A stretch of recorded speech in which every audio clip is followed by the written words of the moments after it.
Hi guys, it's Michelle with Deception Bytes, and I wanted to go over some of the recent news articles that are directly correlated with things that Q has been talking about. And there's quite a few. I may not get to them all, but I've just kind of been keeping track of things that I run across the last couple of days that are related to things that have been posted by Q.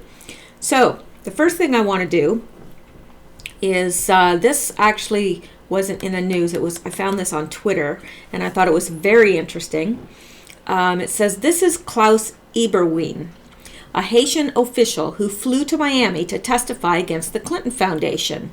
After landing, getting to a hotel, unpacking, and hanging up his clothes, he decided to shoot himself a day before testifying.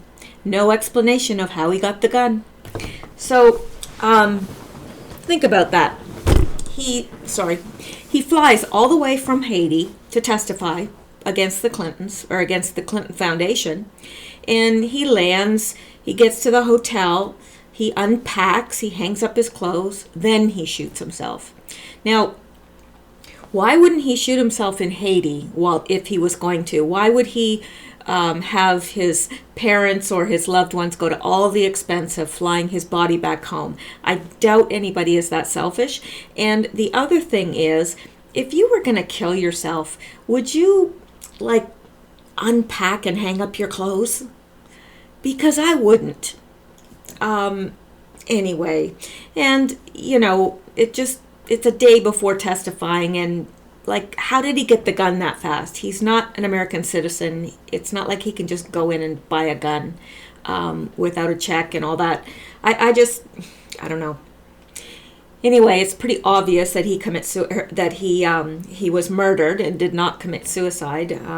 Maybe he shot himself twice in the back of the head, like some of the other people that they claim commit suicide. Yeah, it seems like there's dead bodies that follow the Clintons around. It's crazy. I've never known any people like the Clintons that have the body count that they do. And you think about it. Okay, you ask yourself, okay, do I know anybody that's ever been murdered or commit suicide? Well, you may in fact know somebody that's been murdered or commit suicide. Under questionable circumstances. Then you ask yourself, well, do I know two people that have been murdered or commit suicide? And you may. But, it's like 40 or some with the Clintons. What are the chances? Anyway. Okay, so while we're on the subject of the Clintons, let's go to this little tidbit right here, which is very interesting. Bill Clinton says Haiti relief funds didn't pay for Chelsea's wedding. Then WikiLeaks drops the bomb. Former President Bill Clinton lashed out on Twitter this weekend, refuting reports that claim Clinton Foundation donations paid for Chelsea Clinton's wedding. And we believe him, right? Because Bill's never lied. He wouldn't lie. Not to us. Bill Clinton tweeted, "No Clinton Foundation funds dedicated to Haiti or otherwise were used to pay for Chelsea Clinton's wedding. It's not only untrue, it's a personal insult to me, to Hillary, and to Chelsea and Mark." I believe him. Just like I believed him when he said, "I didn't have sexual relations with that woman." Attached to Bill Clinton's tweet is a Washington Post fact checker titled, "Did the Clinton Foundation pay for Chelsea's wedding?" Just a second. Some voters were swayed at the last minute to vote for Trump because of this allegation, but there's no evidence to support it. No? That's when WikiLeaks jumped in to remind the world that they have email proof that the Clintons did in fact pay for Chelsea's wedding with Haiti relief funds. Well, imagine that. WikiLeaks. I don't know why I can't talk tonight. Bill Clinton claims that no Clinton Foundation funds were used to pay for Chelsea Clinton's wedding. However, the leaked email from then top Bill Clinton aide Doug Band doesn't say funds, it says resources. WikiLeaks links back to a WikiLeaks document released in November 2016. Okay, stop with the flashing shoes. All right. Bill Clinton claims that no, okay, that's the same thing. And then the document was an email between Hillary campaign chairman John Podesta and Clinton official Doug Band. In the email exchange, Band mentions Chelsea taking from the Clinton Foundation to pay for her wedding. Oh. No, Bill Clinton wouldn't lie to us, would he? No. I learned from the best the investigation into her getting paid for campaigning using foundation resources for her wedding and life for a decade, taxes on money from her parents. I hope that you will speak to her and end this once we go down this road. And that's from John Podesta, sent Wednesday, January 4th, 2012 to Doug Band. Yeah. Interesting.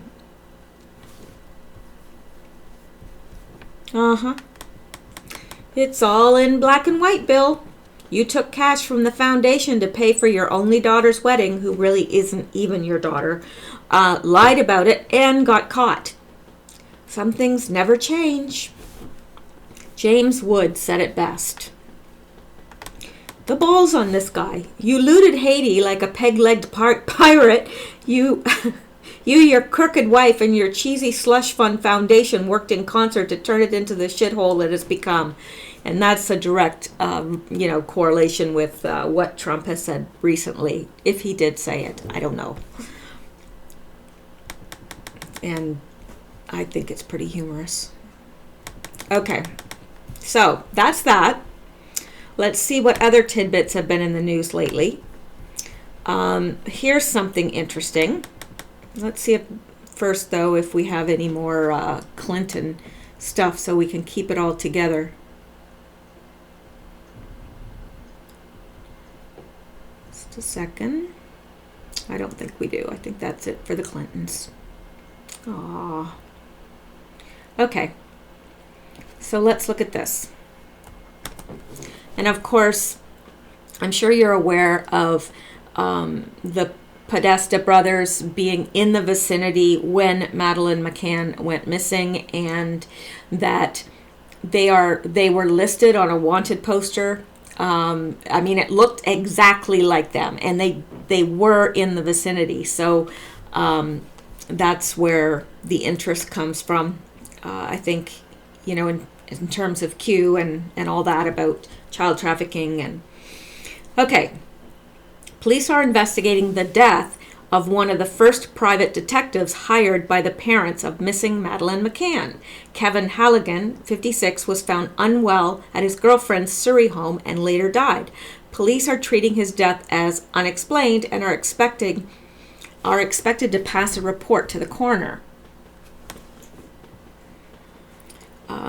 Mr. Halligan's company, Oakley International, was hired on a £500,000 contract by Kate and Jerry McCann and the administrators of the Find Madeleine Fund in 2008, a year after their daughter vanished in Portugal. The McCanns had become frustrated with the failure of the Portuguese police to find Madeleine or any clue to what happened to her. Mr. Halligan portrayed himself as a James Bond type figure, though a source said he was later considered a bit of a fanaticist. The McCanns ended the investigator's contract in 2009, believing he had failed to deliver the work they were paying him for. Dublin-born Mr. Halligan, who had dual American and Irish nationality, was later extradited to the U.S., where he admitted fraud charges over a previous contract. He was jailed but freed because of the time he had already served in custody and later returned to the U.K. In a TV interview, he denied he had misused facts in the Madeleine investigation and dismissed accusations of leading a lavish lifestyle.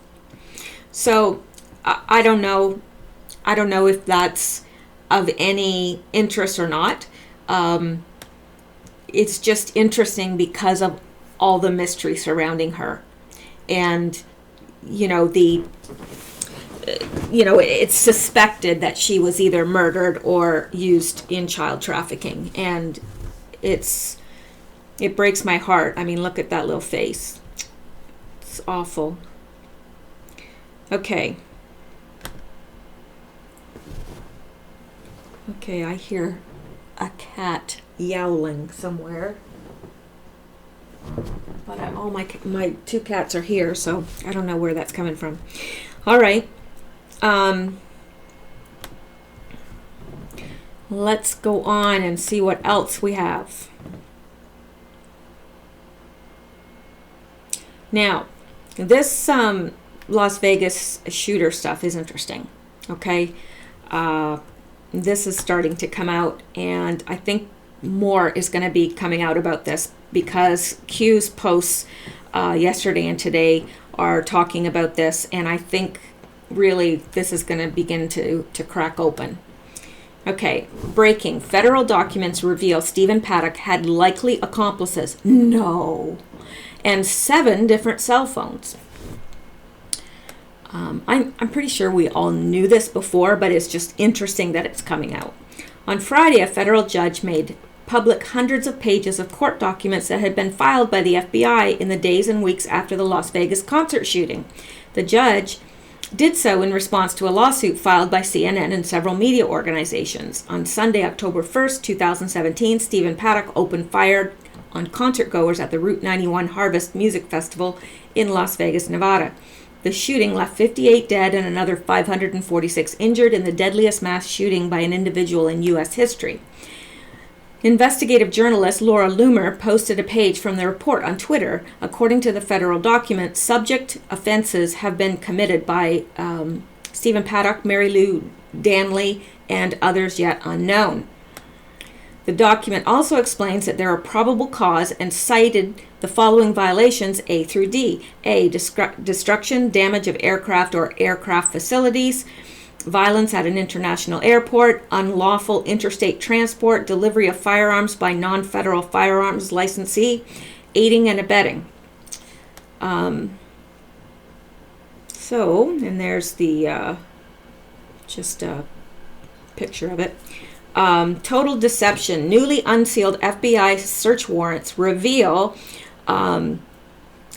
LVMPD, Las Vegas police, and the FBI, Las Vegas, lied when they said Stephen Paddock's girlfriend, Mary Lou Danley, didn't participate in the Las Vegas shooting. Subject offenses have been committed by Stephen Paddock, Mary Lou Danley, and others yet unknown. Obviously, there is a lot of information the FBI and federal government are hiding from Americans regarding this horrendous massacre. IntelliHub has more. Laura Loomer posted the documents online. And let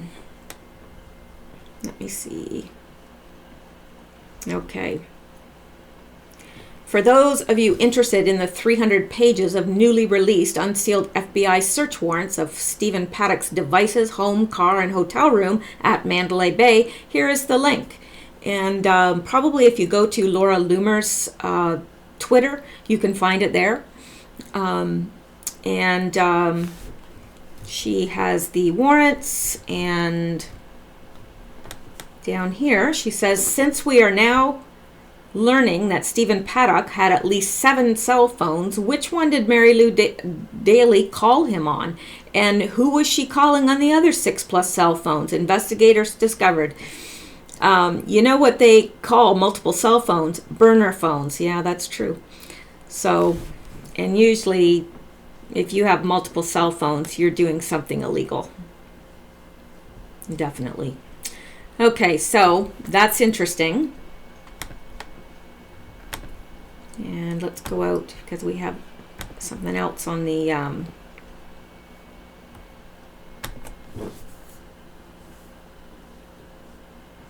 like I said, just one second. That is my cat drinking water. That is not me.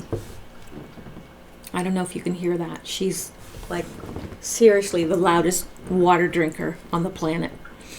Okay. FBI hid Vegas gunman's personal email that suggests he may have had help and was running guns. Why would they have done that?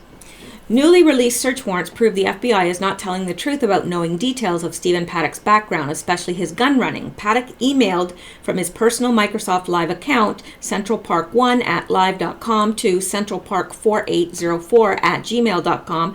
Paddock wrote, try and AR before you buy. We have huge selection located in Las Vegas area. The Central Park 4804 account wrote back, we have a wide variety of optics and ammunition to try. Paddock emailed back, for a thrill, try out bump fire ARs with a 100 round magazine. Zero Hedge raises the possibility that these correspondents mean Paddock had accomplices. According to some, this is the first information on the record suggesting that the gunman may have had help.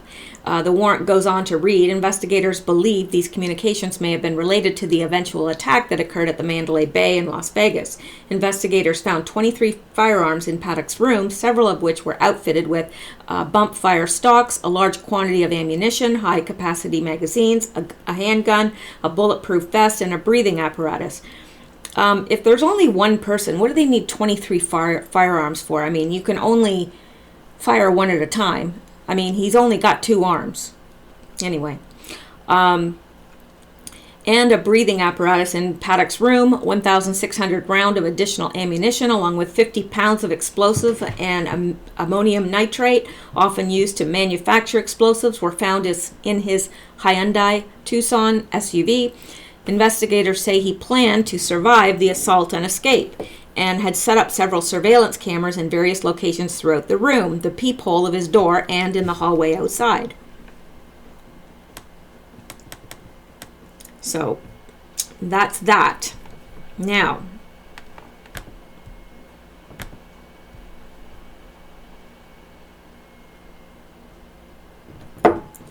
okay, stop, get down.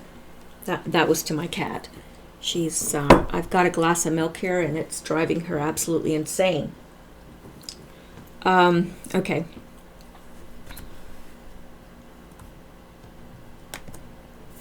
And here's another one.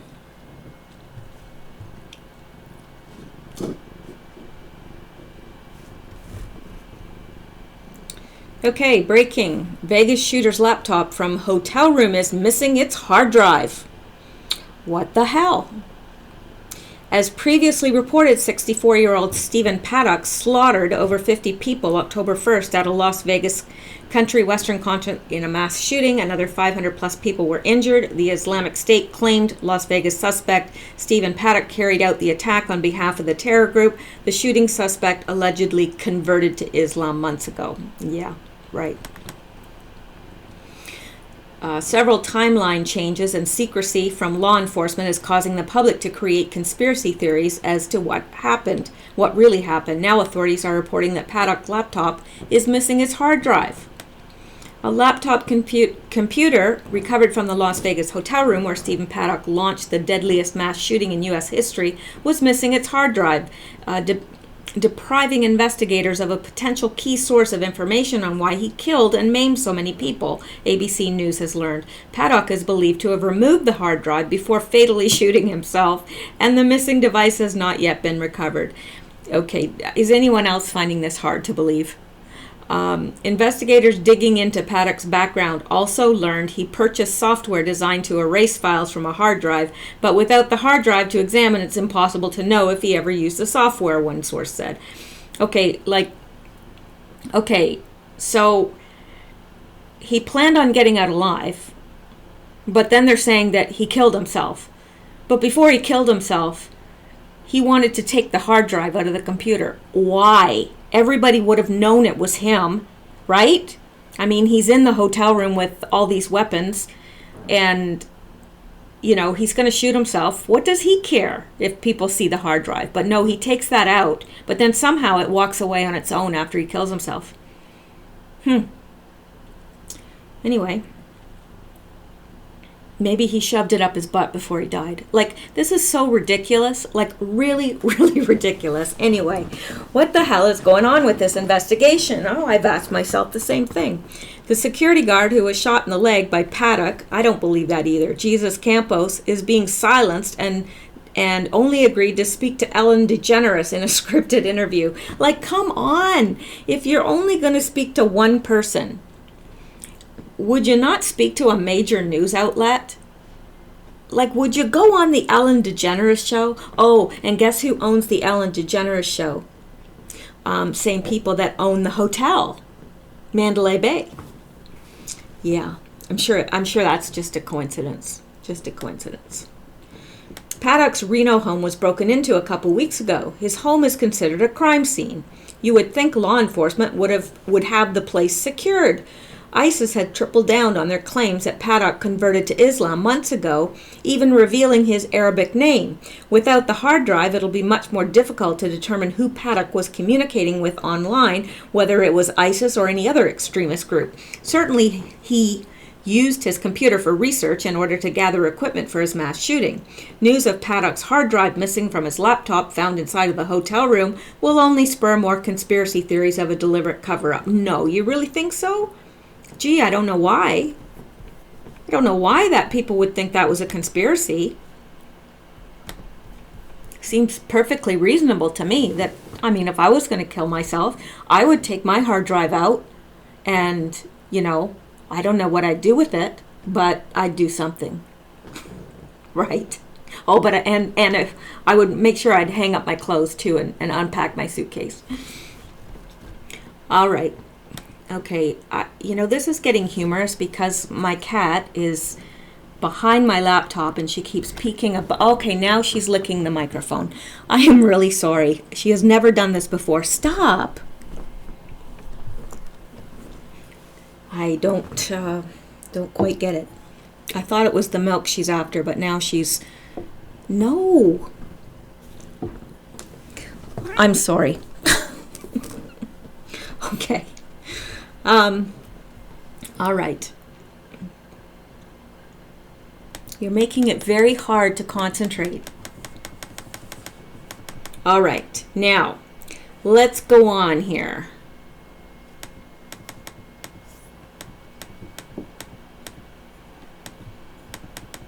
This is interesting.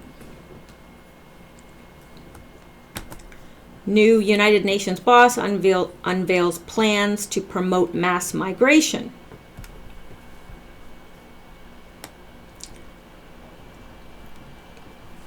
United Nations Secretary General Antonio Guterres has unveiled his plan to promote global mass migration in the left-liberal Guardian newspaper.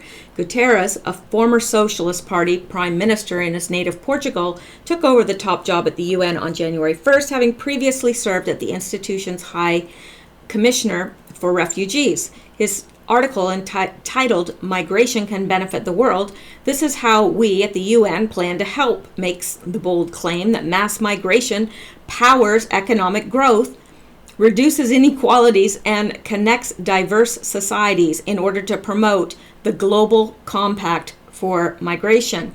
This will be the first overarching international agreement of its kind, he boasted, but claimed it would not place any binding obligations on states, but rather serve as an unprecedented opportunity for leaders to counter the pernicious myths surrounding migrants.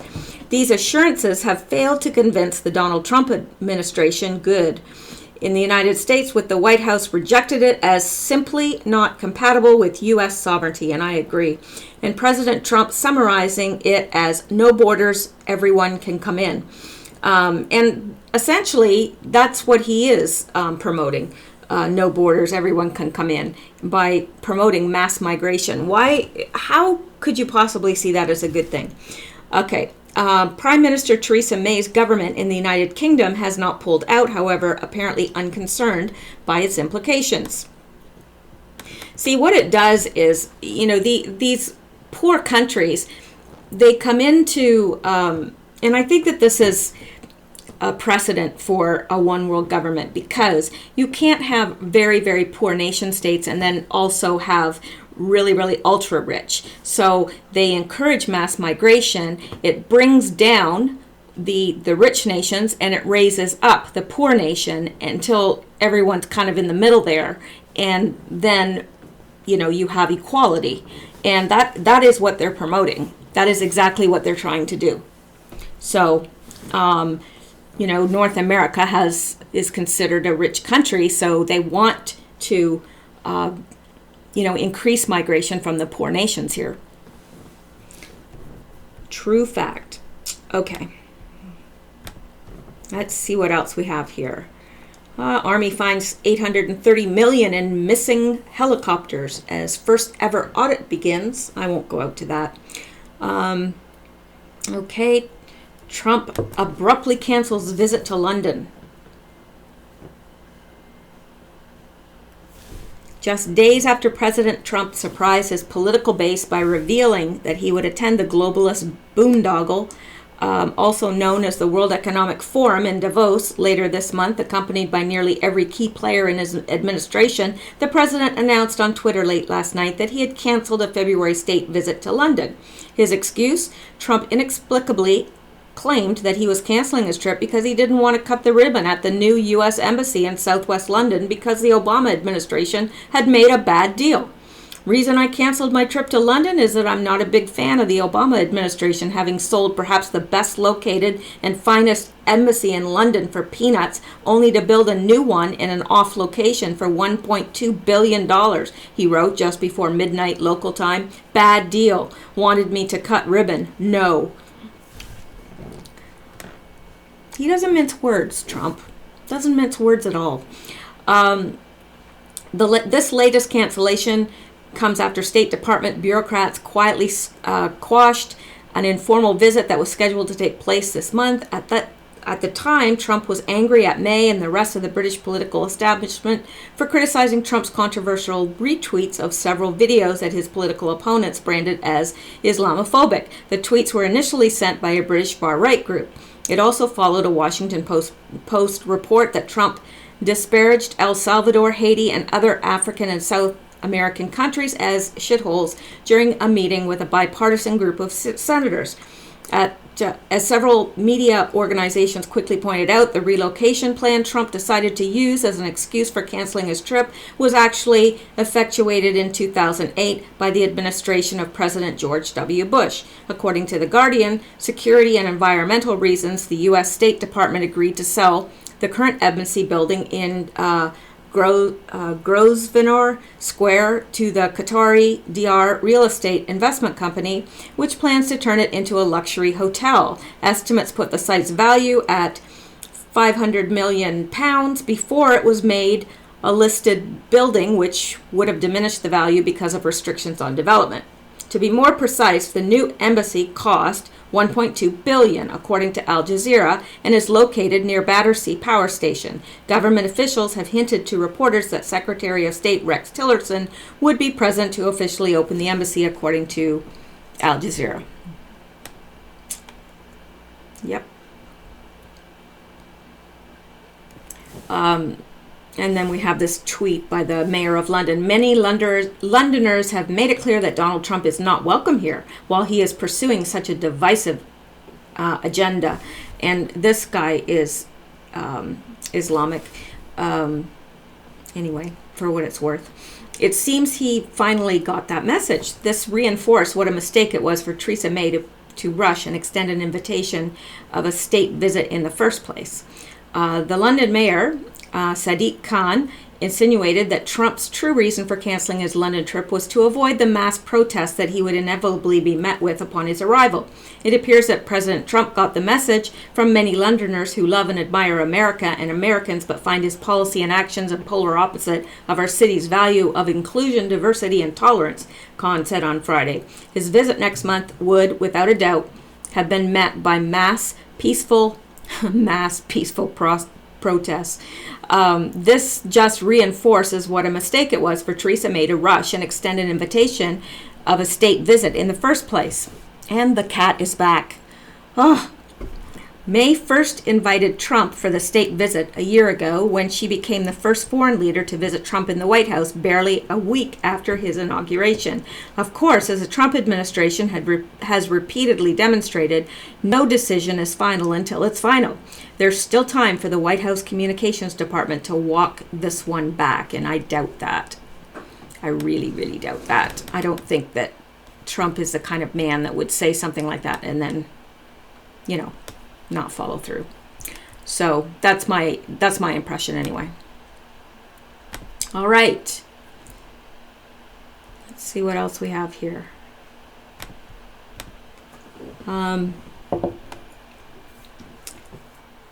Well, let me see. I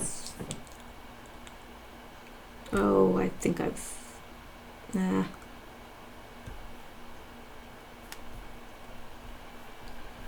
Nah, I don't want to look at that one. Sorry, just 1 second. Yeah, I don't know. That's not all that interesting. Sessions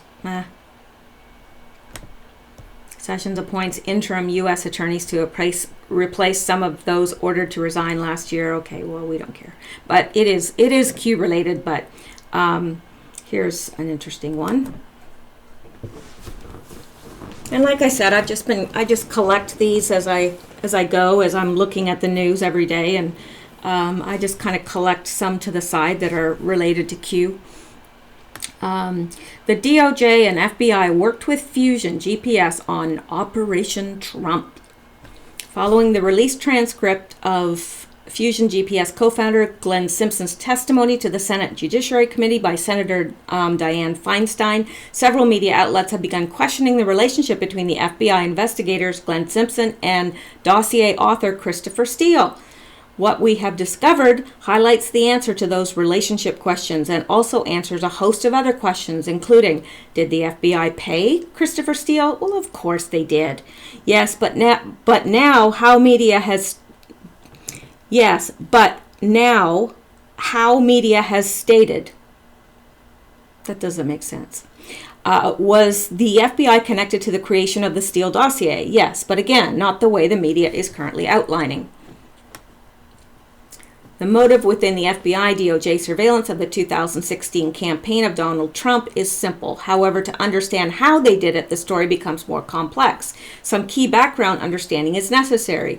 First, to understand what took place in 2016, we must travel back to 2015 when Office of Inspector General Michael Horowitz asked for approval to conduct oversight over the National Security Division of the Department of Justice. In 2015, Inspector General Michael Horowitz was blocked by the Department of Justice from having oversight over the DOJ NSD in a lengthy response to the IG's office. Sally Yates essentially said all DOJ is subject to oversight except the National Security Division. Second, to understand how it's FISA. I always called it FISA, but somebody said it's FISA. Is used within the intelligence community. It is critical to understand that IC departments centered around national security, such as the DOJ, National Security Division, or the FBI Counterintelligence Division, may use the NSA database, and FISA-enabled inquiries with considerably more leeway and less restrictions on access and use. In short, FISA queries from any national security department within government are allowed without seeking court approval.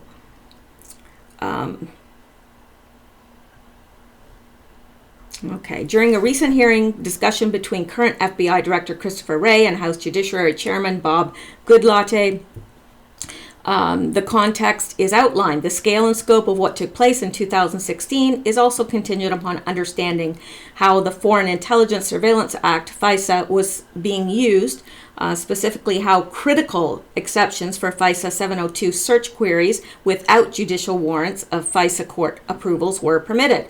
In 2016, FISA 702-17 about queries from legislatively authorized national security entities within the DOJ and FBI did not require FISA court approvals.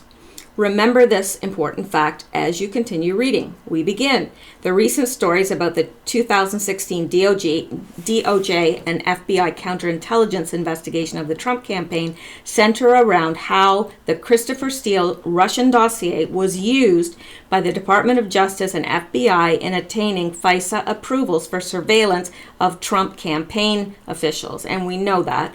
Within the Russian dossier backstory, everyone is familiar with the relationship between Fusion GPS, the founder of the company, Glenn Simpson, and the author of the dossier, Christopher Steele. Additionally, the relationship between the Clinton campaign and Fusion GPS is now well known. In around April 2016, the Clinton campaign hired and paid Fusion GPS. We know that. Team Clinton paid Fusion GPS for information on candidate Donald Trump.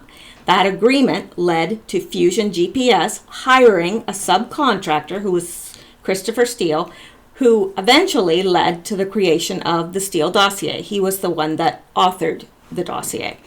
Yesterday, it was reported that the Steele dossier was used as the underlying foundation for the DOJ and FBI to seek FISA court approvals to monitor the communications of the Trump campaign. And essentially, that was one party spying on another party, basically. Well, not basically, that's what it was. In essence, as of yesterday, the FBI used Clinton opposition research via Fusion GPS on candidate Donald Trump to generate surveillance authority over her political opponent. And that's what the whole deal is that Clinton used this dossier to get a FISA, I guess it's a FISA warrant, to be able to spy on the other the opposition. Like, I've never heard of anything like this happening before. It absolutely boggles the mind. And I don't know how she's gotten away with it so far. Yesterday it was reported that, in essence, as of yesterday, the FBI used Clinton opposition research via Fusion GPS on candidate Donald Trump to generate surveillance authority over her political opponent. That sounds bad. Yes, it does. However, what we have discovered is worse. And now we get to the juice. Dates are critical because they build the circumstantial case within a story clouded by obfuscation and convenient FISA secrecy. We know NSA Director Admiral Mike Rogers became aware of an issue with unauthorized FISA 70217 about queries early in 2016. As a result of a FISA court ruling declassified in May 2017, we were able to piece a specific timeline together. After Rogers discovered FISA 70217 about queries or issues, the NSA director initiated a full FISA 702 compliance review. Watch this hearing testimony. Okay, we don't want to watch that. At the same time, Christopher Steele was assembling his dossier information. May to October 2016, the NSA compliance officer was conducting an internal FISA 702 review as initiated by NSA Director Mike Rogers. The NSA compliance officer briefed Admiral Mike Rogers on October 20th, 2016. On October 26, 2016, Admiral Rogers informed the FISA court of numerous unauthorized FISA 70217 about query violations. Subsequent to that FISA, or that FISC notification, Mike Rogers stopped all FISA 702 about queries permanently. They are no longer permitted. The full FISA court ruling on the notifications from the NSA is below. And to continue the story, we are pulling out a specific section, critical to understanding what was going on. FBI gave raw section 702 acquired information to a private entity that was not a federal agency and whose personnel were not sufficiently supervised by a federal agency for compliance minimization procedures. So that is what the deal is.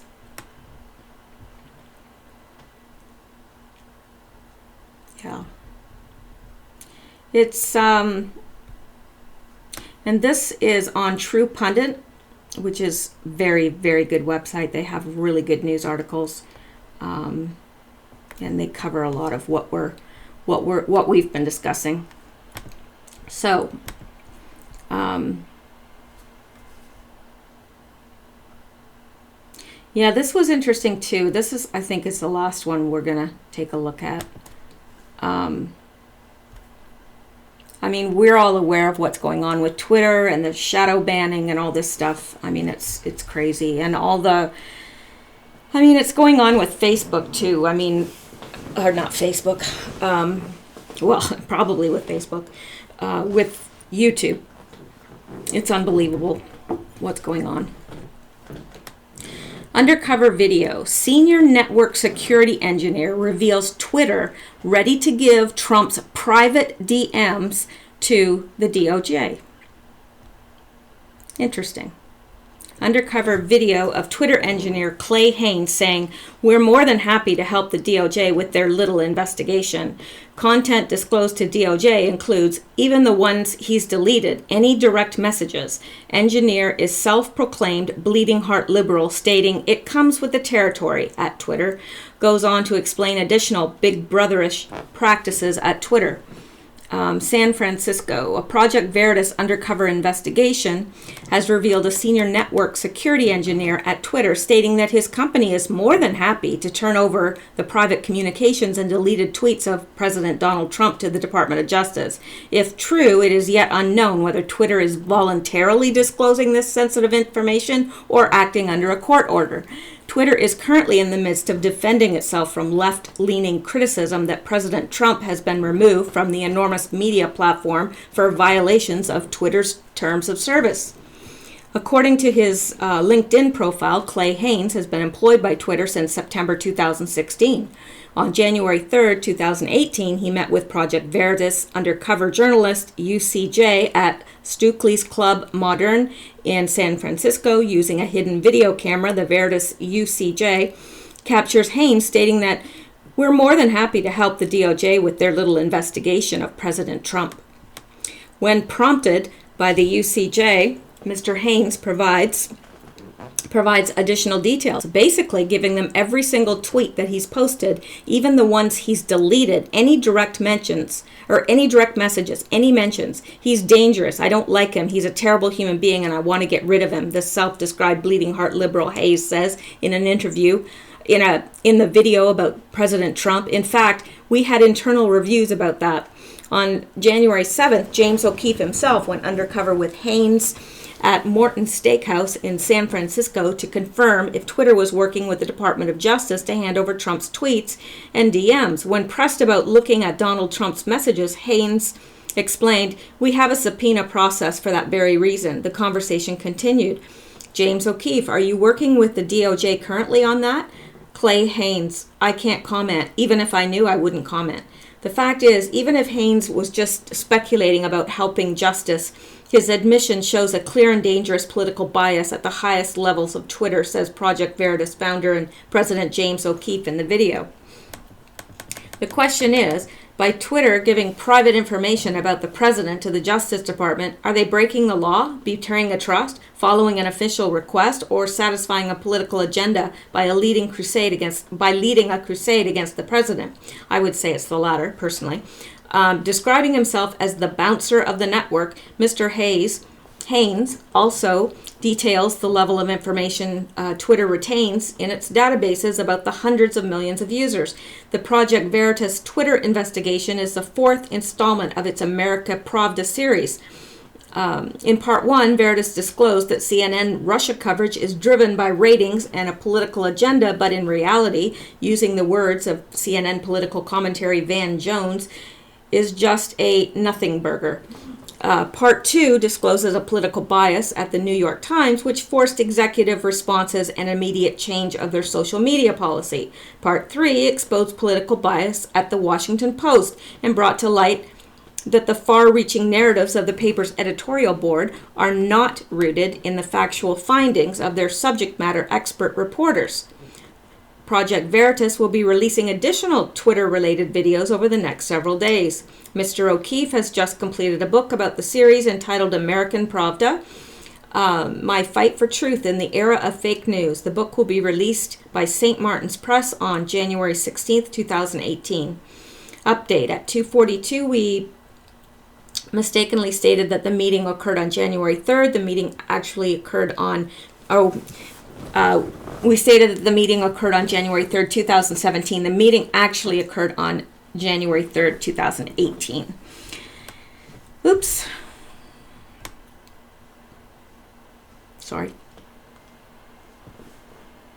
Okay, and then it's just to pre-order his book. So that's interesting stuff. And I mean, I think that we're all aware of what's happening, with Twitter and the shadow banning and banning people with that are right-leaning or ultra-conservative. And the same thing is going on at YouTube. I know if you post anything to do with Q, it's automatically demonetized, and then somebody has to listen to it to make sure that it's okay for sensitive ears. And just all sorts of ridiculous things are happening at YouTube as well. So it's very discouraging for the people that are making videos, but I don't see that improving. But I don't know. We can always hope. So that's it for now. Just wanted to go over just a few things that really stuck out to me in the news, and I'll keep watching the news for any Q-related information, and also keep up with his tweets. And we'll probably be posting tomorrow, going back to the older tweets and getting in depth with them as I have been doing. I think we're on part 36 now. So that's anyway. You can tell how in depth they are because part 36. It's a lot. Anyway, okay. I will talk to you tomorrow. I hope you have a good night, and thank you so much for listening.